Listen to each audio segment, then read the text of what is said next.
हरिओम जी। मानसिक पूजा का फल। शंकराचार्य जी ने मानसिक पूजा के बारे में बताया कि मन से ही, जरूरी नहीं है कि कोई बुजुर्ग हो गया हो, उसकी अवस्था ना रही हो चलने फिरने की, तो घर में रहकर ही वो मन से पूजा कर सकता है। क्योंकि जाप भी तो मन से ही होता है ना। जितना जितना हम जाप करते हैं उसका फल मिलता है। उसके लिए जरूरी थोड़ी ना है कि हम मंदिर में जाकर बैठे, किसी मूर्ति के सामने बैठे। तो मानसिक जाप, मानसिक पूजा, इसका फल अवश्य ही मिलता है। एक सेठ जी थे, बड़े कंजूस थे, बहुत कंजूस थे। तो उनको लगता था कि मैं इतने पूजा पाठ में इतने पैसे क्यों लगाऊं, इसलिए वो अपने मंदिर में भोग वगैरह भी नहीं लगाते थे। तो एक बार क्या हुआ, उनको सलाह दी एक गुरुजी ने कि तुम मानसिक पूजा तो किया करो, कम से कम चलो मन से ही कर लिया करो, उसमें तुम्हारा कौन सा खर्चा लगता है।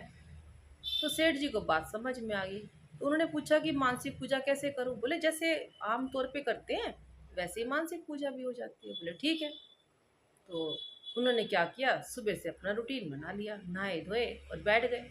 बैठ के आंख बंद करके और अंदर ही अंदर भाव कर रहे हैं कि मैंने विग्रह को निभा दिया, मतलब श्री कृष्ण भगवान को नहला भी दिया है, उनका चंदन भी लगा दिया है, उनके लिए भोग तैयार कर रहे हैं। फिर बैठ के भोग में उन्होंने माखन मिश्री मिला दी, एक दिन खीर बना दी।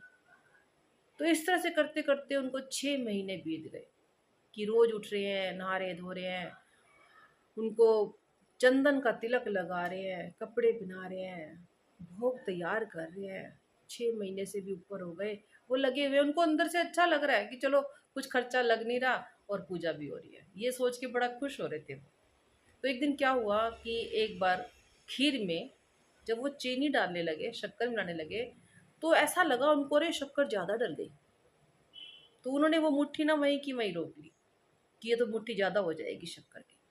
अब ये देखते ही तो श्री कृष्ण भगवान ने उनका हाथ पकड़ लिया ऐसे, करे मन से करने में भी तेरे को टोटा आ गया। मन से तो चीनी डाल रहा है, कोई अपने आप से थोड़ा ना डाल रहा है, कोई खरीद के थोड़ा डाल रहा है। जैसे ही हाथ पकड़ा, सेठ जी हैरान, अरे भगवान के दर्शन हो गए। वो तो नतमस्तक हो गया और सब कुछ छोड़ छाड़ के वहीं की वहीं चल दिया वो। क्यों? जिसको परमात्मा के दर्शन हो गए उसको संसार चाहिए ही नहीं। संसार नहीं चाहिए, परमात्मा जब मिल जाता है तो। ये बात याद रखना। हरि ओम।